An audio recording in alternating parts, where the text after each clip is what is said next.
con la información, con mucho frío. Vamos a empezar, si te parece, por el Reino Unido, con dos noticias relativamente importantes. Una por ahí un poco más banal, pero que refleja un poco lo que es la monarquía. Vamos a empezar justamente con la expulsión, digamos, o la invitada a retirarse del Palacio de Buckingham del rey Carlos III a su hermano, el príncipe Andrés. ¿Te acordás que él estuvo envuelto en este caso de abuso de menores? En su momento, sí, chica claro, australiana, ahora una mujer, Virginia Giuffre. Hace 20 años dice que él abusó 3 veces, el príncipe Andrés, aquel que fue piloto de helicóptero en la guerra de las Malvinas, en estas fiestas que hacía este millonario Jeffrey Epstein allá en los Estados Unidos. ¿Te acordás que terminó muriendo en la cárcel? Sí, claro. Hay gente acusada. El príncipe Andrés terminó arreglando extrajudicialmente, dicen que por 12 millones de libras esterlinas, casi 14 millones de dólares. Hay una foto comprometedora que él siempre dijo que era falsa. Bueno, ya el rey Carlos III, con la anuencia de su madre hace unos años, ya le habían sacado la oficina de Buckingham Palace, del Palacio de Buckingham, que es el lugar de residencia de miembros de la familia real cuando están en Londres. Andrés vive en una residencia señorial cerca del castillo de Windsor, pero tenía su oficina y su apartamento en el Palacio de Buckingham. Finalmente el rey Carlos III le había sacado la oficina, ahora también lo saca del Buckingham Palace, le saca su apartamento y no lo manda tampoco a vivir a Siberia. Va a tener otro apartamento en Clarence House, una casa más modesta, pero ya no es, marcando que no tiene absolutamente nada que hacer con la familia real. A casi 100 días de lo que es la coronación de Carlos III acá en Londres, Andrés ahora parece que teme porque se vence esta cláusula de confidencialidad de 1 año y parece que esta mujer va a publicar un libro con sus memorias. Otro libro. Y va a estar contando lo que pasó. Otro libro más, pero parece que él se tiene fe de que va a demostrar de que esa foto que lo vinculaba es falsa. La realidad es que no hay más lugar para el ex marido de Sarah Ferguson. Iban a la Argentina mucho, les gustaba el polo. El príncipe Andrés entonces no tiene más lugar en Buckingham Palace. Más controversia en el Reino Unido porque el primer ministro Rishi Sunak terminó echando a Nadine Zahavi, este hombre de origen iraní que había llegado de pequeño acá con su familia escapando a Saddam Hussein. Se hizo multimillonario vendiendo merchandising. En su momento, ¿te acordás cuando hacíamos aquellos conteos de los candidatos a primer ministro para suceder a Boris Johnson? Era uno de ellos. Él fue ministro de Economía en su momento, él fue ministro de Educación, él fue el hombre que armó la logística, este hombre, Nadine Zahavi, en la vacunación, lo que fue el primer país en vacunar como fue el Reino Unido. Pero le apareció una mancha. Había tenido una multa de 5 millones de libras esterlinas del fisco británico. No lo había declarado en su momento, la investigación saltó.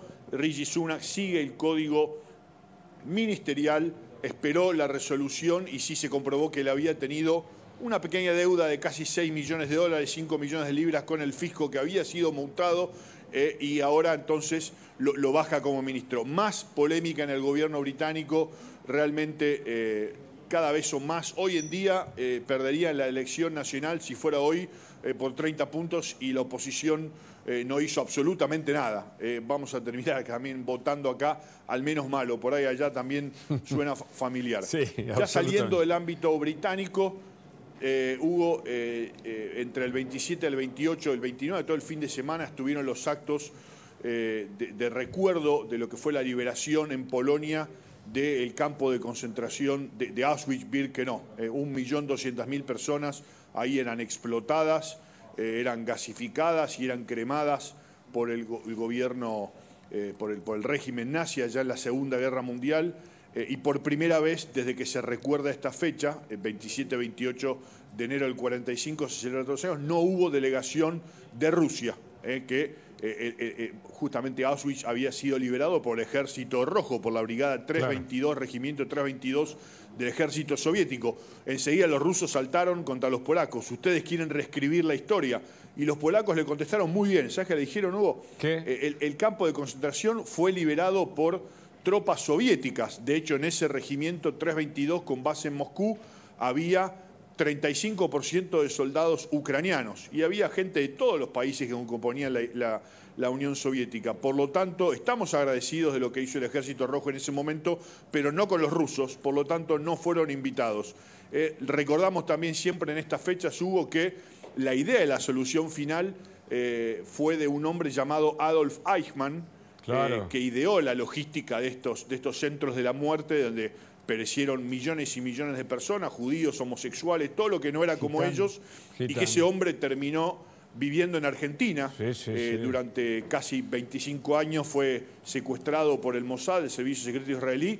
Eichmann fue allá con el nombre Ricardo Clement, con pasaporte de la Cruz Roja, con la aprobación del Vaticano en su momento y la protección del gobierno peronista. Tanto Eichmann como tantos otros jerarcas nazis, entre ellos Joseph Mengele, el ángel de la muerte que experimentaba con mellizos en Auschwitz y que terminó viviendo en la zona norte de Buenos Aires, también protegido por el gobierno peronista. Pero es cierto, hay una película, ¿no?, que cuenta lo de Eichmann, pero lo de Mengele fue gravísimo, incluso estuvo en Brasil, pero claramente esa protección política la Mengele tuvo.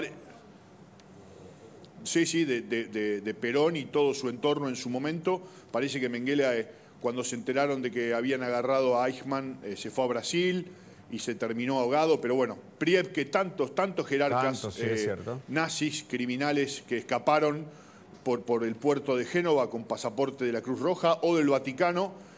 Parece que Perón había puesto una oficina allá cerca del Vaticano para facilitar la logística del cambio de nombre y la llegada a Buenos Aires de todos estos asesinos. Pero bueno, se recordó lo que fue esta tragedia por primera vez en la historia sin rusos.